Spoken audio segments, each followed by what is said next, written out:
नमस्कार दोस्तों, science fighter YouTube channel में आप लोग का स्वागत है। आज हम इस वीडियो में जो आज का एग्ज़ाम हुआ है 16 फरवरी का LPCVT 1 का, उसके तीनों शिफ्ट में जो साइंस के क्वेश्चन आए हैं उस पर हम लोग चर्चा करेंगे।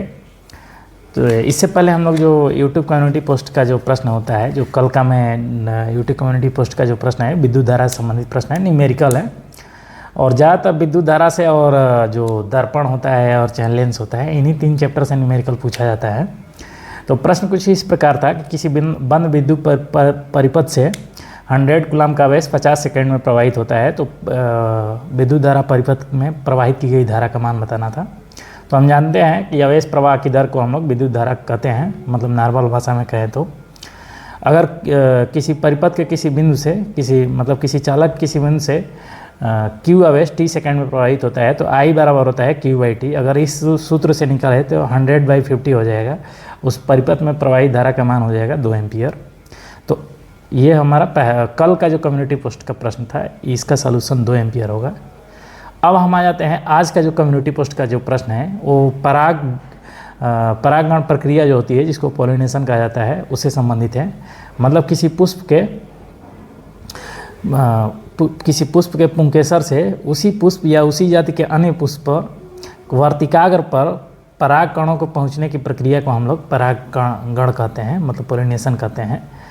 तो इसी से संबंधित प्रश्न था, स्टेटमेंट वाइज दिया था। तो इसमें जो पहला स्टेटमेंट है वो सही है, मतलब पॉलिनेशन की प्रक्रिया मतलब परागण की प्रक्रिया कहलाती है कि किसी पुष्प के पुंकेसर से या उसी पुष्प के या कि उसी जाति के अन्य पुष्प पर परागकण को पहुंचने की प्रक्रिया को हम लोग परागण कहते हैं। ये 2 प्रकार का होता है, स्वपरागण और परपरागण। हम इस पे ज़्यादा चर्चा नहीं करेंगे।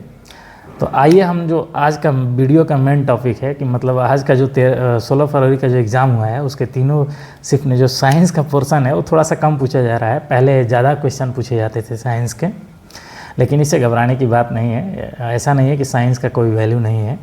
साइंस का मतलब समझिए कि मैथ और रीजनिंग तो सबका कमांड हो जाता है, मतलब सब कोई पढ़ लेता है। मतलब सब सोचता है कि मैथ और रीजनिंग अगर हम कंपटीशन में आए हैं, अगर हमको कंपटीशन देना है तो मैथ और रीजनिंग पे कमांड होना चाहिए। अगर किसी का साइंस पूरी अच्छी तरह से तैयार है, अगर वो अच्छा से पढ़ा है 9th-10th में भी, और नहीं पढ़ा है तो फिर से अच्छे से अगर तैयार कर लिया है बाद में, तो उसके लिए वो प्लस पॉइंट होता है। और जिसका GS तैयार हो जाता है, समझ जाओ कि उसके पहली बार में ही सिलेक्शन पक्का होता है, क्योंकि यही 4 सब्जेक्ट हैं 5 सब्जेक्ट हैं जिससे मतलब पूरा कंपटीशन जो है वनडे एग्ज़ाम का मतलब इन्हीं 5 सब्जेक्टों में घूमता ही है। तो हम सबसे पहले बात करेंगे फिजिक्स से। फिजिक्स से क्वेश्चन जो पूछा जा रहा है वो लगभग अगर किसी शिफ्ट में 8 या 10 क्वेश्चन आ रहा है, तो लगभग फिजिक्स के भी 3 या 4 क्वेश्चन रह रहे हैं। तो जो क्वेश्चन आया हुआ है, मतलब मैं भी 2-3 स्टूडेंट से बात किया हूँ, उससे कुछ पता चला है क्वेश्चन। अगर कोई क्वेश्चन एग्जैक्ट नहीं बताता है, अगर कोई आपको यूट्यूब चैनल पे अगर एकदम एग्जैक्ट लिख के दिखा रहा है कि यही क्वेश्चन है, तो ये बात गलत है। क्योंकि देखिए, स्टूडेंट जाता है एग्ज़ाम देने, वो मतलब अपना एग्ज़ाम देने, वो इतना प्रेशर में रहता है कि वो क्वेश्चन क्या याद करेगा। हाँ, याद कर सकता है, अगर कोई सर जी चले जाए मतलब पेपर देने तो याद कर सकते हैं वो डायरेक्ट हूबहू, मतलब उससे उसी के आसपास जो क्वेश्चन होता है उससे अगर कोई भी स्टूडेंट भी याद करेगा तो कितने याद कर सकता है, 2 या 3 क्वेश्चन याद कर सकता है, क्योंकि उसका खुद प्रेशर में रहता है, वो पूरा एग्जैक्ट क्वेश्चन को नहीं याद कर सकता है। तो कुछ क्वेश्चन मेरे पास भी आए हुए हैं। तो फिजिक्स से जो क्वेश्चन है वो आवृत्ति से क्वेश्चन आया हुआ है, मतलब आवृत्ति को बढ़ा या घटा देंगे तो तरंग दैर्घ्य पर क्या प्रभाव पड़ेगा। तो जानते हैं कि V = n लैम्डा होता है, जहाँ पे n जो होता है आवृत्ति होता है, लैम्डा जो होता है तरंग दैर्घ्य होता है किसी भी तरंग का, और V जो होता है उस माध्यम में मतलब वेग होता है उस तरंग का। तो दोनों में व्युत्क्रमानुपाती संबंध होता है। अगर आवृत्ति को बढ़ाएंगे तो तरंग दैर्घ्य घट जाएगा, और तरंग दैर्घ्य को बढ़ाएंगे तो आवृत्ति घट जाएगी। ये तो इसी से संबंधित प्रश्न था। अगला जो प्रश्न था प्रकीर्णन से था, मतलब किस रंग की प्रकीर्णन ज़्यादा होती है कम होती है, इससे प्रश्न था। तो हम जानते हैं कि बिग बियोर के अनुसार देखें तो वायलेट और इंडिगो और ब्लू का जो प्रकीर्णन होता है वो ज़्यादा होता है। मतलब ये जो इस रंग का जो प्रकाश होता है वो बहुत ज़्यादा फैलता है। प्रकाश जो 7 रंगों से बना होता है, रेड की सबसे रेड जो होता है, लाल जो प्रकाश होता है वो बहुत कम फैलता है, इसलिए डेंजर सिग्नलों के लिए मतलब रेड का प्रयोग किया जाता है, मतलब लाल रंग का प्रयोग किया जाता है, क्योंकि ये प्रकाश का तरंग दैर्घ्य बहुत ज़्यादा होता है और ये फैलता कम है। तो इससे संबंधित प्रश्न था। और आगे का जो प्रश्न था फिजिक्स में उत्तल लेंस से संबंधित प्रश्न था। ये तीनों शिफ्ट का बता रहे हैं मिलाकर एक जगह। तो उत्तल लेंस से जो संबंधित प्रश्न था वो मतलब अगर अनंत पे वस्तु रखी है तो उसका प्रतिबिंब कहाँ बनेगा, तो F2 पे बनता है। इससे संबंधित प्रश्न था। मतलब मैं भी एग्जैक्ट नहीं मालूम है, क्योंकि जो मुझे बताया वो भी एग्जैक्ट नहीं बताया, मतलब इसी संबंधित प्रश्न था, ऐसा ही प्रश्न था। और भी अगला प्रश्न है जो फिजिक्स से, वो प्रतिरोध का डायरेक्ट सूत्र पूछ दिया था। ये तो पूरा बताया कि प्रतिरोध का डायरेक्ट सूत्र पूछा था, R = ρ×L/A। इस पर मैं कई बार कम्युनिटी पोस्ट पे भी मतलब इससे संबंधित प्रश्न डाल चुका हूँ। मतलब किस पे निर्भर करता है, किसको घटाएंगे तो घटेगा, किसको बढ़ाएंगे तो बढ़ेगा, उसमें से संबंधित प्रश्न था। मतलब अगर किसी द्रव को क्वथनांक तक गर्म करते हैं तो उसके कणों पे क्या प्रभाव पड़ता है, उसकी गति जो है बढ़ जाती है, घट जाती है, ऐसा था। नेत्र लेंस से संबंधित प्रश्न है समंजन क्षमता से। हम जानते हैं कि समंजन क्षमता क्या होता है, कि जैसे वस्तु की स्थिति के अनुसार अगर नेत्र लेंस की फोकस दूरी परिवर्तित करने की सिलियरी मांसपेशियों की सहायता से नेत्र लेंस की फोकस दूरी परिवर्तित करने की क्षमता को हम लोग नेत्र लेंस की समंजन क्षमता कहते हैं। ठीक है, मतलब जो नेत्र लेंस होता है वस्तु की स्थिति को देखते हुए सिलियरी मांसपेशियों की सहायता से अपने आप को सिकुड़ लेता है, जिससे वो पतला हो जाता है, जिससे उसकी फोकस दूरी कम और ज़्यादा हो जाती है, और इसी क्षमता को हम नेत्र लेंस की समंजन क्षमता कहते हैं। इससे भी संबंधित प्रश्न था। अवतल दर्पण से संबंधित प्रश्न था। अगर फोकस और ध्रुव के बीच अगर वस्तु रखी जाती है तो उसका प्रतिबिंब कहाँ बनेगा, ये भी प्रश्न इसी संबंधित प्रश्न था। एक रदरफोर्ड का प्रयोग से आया था प्रश्न, जो कि हम लोग कक्षा 9th में पढ़ते हैं।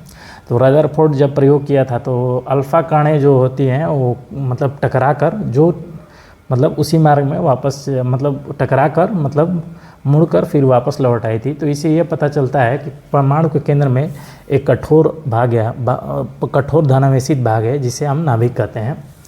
तो इससे संबंधित प्रश्न है। अब आते हैं हम लोग केमिस्ट्री में जो क्वेश्चन आया था। केमिस्ट्री में एक फेवरेट क्वेश्चन है रेल का, कि अगर पेट की अम्लीयता बढ़ जाती है तो किस चीज़ का प्रयोग किया जाता है, तो मैग्नीशियम हाइड्रोक्साइड का प्रयोग किया जाता है, जिसे एंटासिड कहते हैं। ये क्वेश्चन जब मैं 2018 में CBT 1 दिया था ALP का, तो उसमें भी प्रश्न पूछा गया था। ये रेलवे का फेवरेट क्वेश्चन है। आगे ग्रुप D का पेपर होने वाला है, वो उसमें भी पूछ सकता है, चाहे आगे जो भी पेपर होने वाला है उसमें भी पूछ सकता है, क्योंकि कई बार ये रिपीटेड क्वेश्चन है। एक मैं पिछला दिन 2 दिन पहले एक वीडियो बनाया था, उसमें बताया था कि वो कम्युनिटी पोस्ट का ही प्रश्न था। वो भी CBT 1 ALP का CBT 1 2024 में एग्ज़ाम हुआ था, उसमें भी पूछा गया प्रश्न था, वही मैं अपने कम्युनिटी पोस्ट पे डाला था। तो पोटेशियम परमैंगनेट को अगर जल में हम डालते हैं तो उसका रंग गुलाबी होता है, मतलब फैल जाता है, घुल जाता है। तो इससे क्या पता चलता है, तो उसमें 2 क्रियाकलाप का चर्चा किया था, जिसमें कक्षा 9 के जो फर्स्ट चैप्टर है NCERT का, उसमें क्रियाकलाप 1.1 और 1.2 है। तो 1.1 में नमक और चीनी को जल में घोला जाता है तो पूरी तरह घुल जाता है। तो इससे यह पता चलता है कि पदार्थों के बीच रिक्त स्थान होता है, मतलब एक पदार्थ का कण दूसरे पदार्थ के कणों के रिक्त स्थानों के बीच समावेशित हो जाता है। तो इससे यह पता चलता है कि पदार्थों के कणों के बीच रिक्त स्थान होता है। और जो कल के वीडियो में हम मतलब पिछला वीडियो में हम क्रियाकलाप 1.2 को हम चर्चा किए हैं, पोटेशियम परमैंगनेट को जल में घुलना, ये भी मतलब बताता है कि पदार्थ के कणों के बीच रिक्त स्थान होता है। अब एक स्थिति ऊर्जा से प्रश्न आया है, ये फिजिक्स का प्रश्न है। जैसे मतलब अगर किन बातों पे निर्भर करता है स्थिति ऊर्जा, तो हाइट जो है मतलब कितनी ऊंचाई पर वस्तु रखी गई है उस पर जहाँ मतलब स्थिति ऊर्जा निर्भर करता है। अब कोशिका झिल्ली से प्रश्न था। कोशिका झिल्ली मतलब कोशिका झिल्ली किस चीज़ से बनी, मतलब स्टेटमेंट टाइप का प्रश्न था कि मतलब कोशिका झिल्ली प्रोटीन से बनी होती है, लिपिड और प्रोटीन से बनी होती है, मतलब ये अपने से आने जाने वाले अर्धपरगामी पदार्थों को मतलब जल और जैसे का और कुछ कार्बनिक पदार्थ को आने जाने देती है। ऐसे ही स्टेटमेंट बेस्ड प्रश्न था, कोशिका झिल्ली से प्रश्न था। तो हम जानते हैं कोशिका झिल्ली जो होती है जंतु और पादप कोशिका दोनों में पाई जाती है, लेकिन कोशिका भित्ति जो होती है सिर्फ पादप कोशिका में पाई जाती है, जो सेल्यूलोज की बनी होती है, इसको ध्यान में रखिएगा। एक वैक्यूल से प्रश्न था, मतलब रसधानी जिसको कहते हैं हम लोग, ऋतिका। तो इससे भी प्रश्न था, मतलब किस में पाई जाती है किस में नहीं पाई जाती है, तो इससे भी प्रश्न था। तो हम जानते हैं कि ये वैक्यूल जो है जंतु कोशिका में नहीं पाई जाती है, और पाई भी जाती है तो बहुत छोटे आकार की पाई जाती है, बहुत मतलब छोटी पाई जाती है। इसी से शायद प्रश्न था कि छोटी किस में पाई जाती है, तो जंतु कोशिका में छोटी पाई जाती है या न के बराबर पाई जाती है। तो यही सब प्रश्न पूछा जा रहा है रेल का, जो मतलब जो पहले पूछा जाता था वही पूछा जा रहा है। हाँ, एक उपकला से प्रश्न आया था, मतलब जंतु ऊतक में जो एपिथेलियल टिश्यू है उससे प्रश्न आया था। वो थोड़ा सा अंदर से प्रश्न पूछ दिया था, अंदर से नहीं, मतलब सामान्यतः लोग ऊपर ऊपर पढ़ते हैं तो इन सारी चीज़ों को छोड़ देते हैं। जैसे उपकला ऊतक के प्रकार पढ़ लेते हैं तो पढ़ते हैं, उसमें सिंपल एपिथेलियल ऊतक जो होता है, स्टेरिफाइड और स्यूडो स्टेरिफाइड पढ़ते हैं, मतलब एपिथेलियल, ये 3 प्रकार के। लेकिन जो सिंपल ऊतक होता है, सरल उपकला ऊतक होता है, इसके भी 3 प्रकार होते हैं, जो मतलब घनाभाकार होता है, एक स्तंभाकार होता है। तो घनाभाकार किडनी में पाया जाता है, स्तंभाकार, ऐसे ही जो इसी से संबंधित प्रश्न था, मतलब 3 प्रकार का होता है सरल उपकला ऊतक। इसी से तीनों प्रकार से पूछा था शायद प्रश्न, मतलब कौन कहाँ पाया जाता है। तो स्तंभाकार वाला जो होता है वो छोटी आंत में पाया जाता है, मतलब इससे संबंधित प्रश्न था। तो जो प्रश्न पूछा जा रहा है लगभग जो पिछले एग्ज़ाम में पूछे गए थे उसी संबंधित प्रश्न है, ये थोड़ा सा इधर उधर हो रहा है। मतलब अगर आप साइंस पिछला एग्ज़ाम को देखते हुए, पिछला पेपर देखते हुए अगर प्रैक्टिस किए हैं और पढ़े हैं अच्छा से, तो साइंस के जितने भी क्वेश्चन आ रहे हैं, 8 है चाहे 9 है चाहे 10 है, वो आपका हो जाएगा, उसमें ज़्यादा कुछ घबराने की ज़रूरत नहीं है। हाँ, अगर जिनका लग रहा है कि अगर हो जाएगा CBT 1 और CBT 2 के लिए अभी से लग जाएं, क्योंकि CBT 2 में से ही मेरिट बनता है। CBT 1 अगर क्वालिफाई हो जाएंगे तो CBT 2 का जो है, CBT 2 से ही मेरिट बनेगा, CBT 2 क्वालिफाई होंगे तो फिर साइको होगा। अगर साइको में पास हो जाते हैं तो फाइनल मेरिट बनता है। आप लोग को प्रोसेस शायद मालूम होगा, आप लोग चैनल तो देखते होंगे, बहुत सारे यूट्यूब चैनल हैं।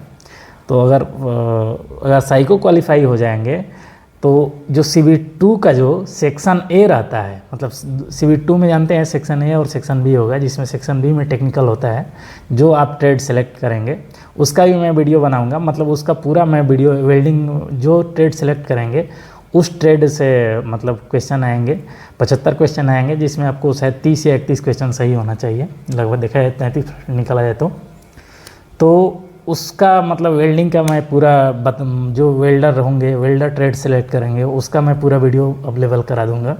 हीट इंजन का पूरा वीडियो मतलब मैं पूरा पढ़ा दूंगा आप लोग को एक एक वीडियो के माध्यम से। फीटर जो सेलेक्ट करेंगे वो भी पूरा मैं पढ़ा दूंगा। मतलब 3 जो है, और भी कोशिश करूंगा कि हो जाए। तो सेक्शन A और सेक्शन B होगा, जो सेक्शन B है वो भी क्वालिफाइंग होगा। सेक्शन A का जो जितना भी आपका सेक्शन A का 70% और साइको का 30% नंबर मिला के फाइनल मेरिट बनता है। तो जो लोग सोच रहे हैं कि साइंस पढ़ना छोड़ दें, जो सेक्शन A होता है उसमें ज़्यादा न्यूमेरिकल बेस्ड साइंस पूछता है। मतलब इसी जो पूछा है साइंस लगभग इसी के प्रकार का होता है, थोड़ा 1-2 क्वेश्चन न्यूमेरिकल ज़्यादा पूछ देता है। और उसमें ड्राइंग का सिलेबस है, लेकिन ड्राइंग से तो अभी तक जो भी एग्ज़ाम हुए हैं हम लोग के भी टाइम में 2 या 3 क्वेश्चन आता था। पिछला एग्ज़ाम में भी ज़्यादा क्वेश्चन नहीं आया है ड्राइंग से, उसमें भी इंजीनियरिंग ड्राइंग दिया गया है। मतलब सेक्शन A में ड्राइंग भी है और साइंस भी है, बेसिक साइंस भी है। तो उसमें ड्राइंग से बहुत कम क्वेश्चन देखने को मिला है, क्या पता है इस बार। लेकिन आप लोग पढ़िएगा ड्राइंग भी, क्योंकि क्या पता है उसका रेलवे कोई भरोसा नहीं कब किधर से ज़्यादा क्वेश्चन उठा दें। तो आज के लिए इस वीडियो में मिलते हैं फिर नेक्स्ट वीडियो में। अगर इस वीडियो में अगर आप लोग की जानकारी अच्छी लगी हो तो मेरे चैनल को सब्सक्राइब करें और मेरे वीडियो को लाइक करें। धन्यवाद।